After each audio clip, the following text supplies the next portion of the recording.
Ibrahim alayhi salam waits for a child for nearly 100 years, a century. Imagine, after all that waiting, the child comes. Not that just the child came. The child grows up in front of his eyes. He feeds the child. He plays with the child. He builds the Kaaba with his own hands with the child.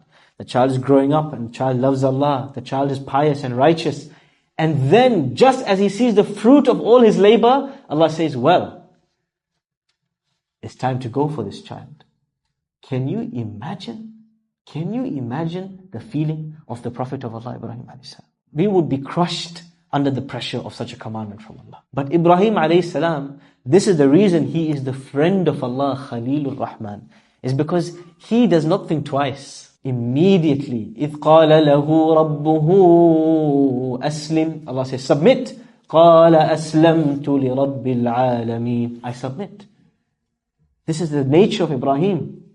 This is why Ibrahim is described in the Quran, إِنَّ إِبْرَاهِيمَ كَانَ أُمَّةً. This man was equivalent to a nation.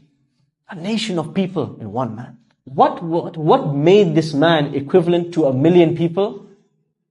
Sacrifice. His willingness to sacrifice for Allah's sake. This is the key lesson from these 10 days, other than fasting and dhikr of Allah and takbir and remembering the story of Ibrahim. All of us have to practice one very important action. We have to think of something to sacrifice. And the more beloved the thing to you, the more beloved the sacrifice for the sake of Allah. Sacrifice your screen time. Deactivate your social media. Sacrifice your smartphone for the sake of Allah. Sacrifice your time, your evenings for the sake of Allah. It doesn't have to be money. Sacrifice, give time to your children, give time to your family members. Sacrifice your pride, your status, your prestige for the sake of Allah.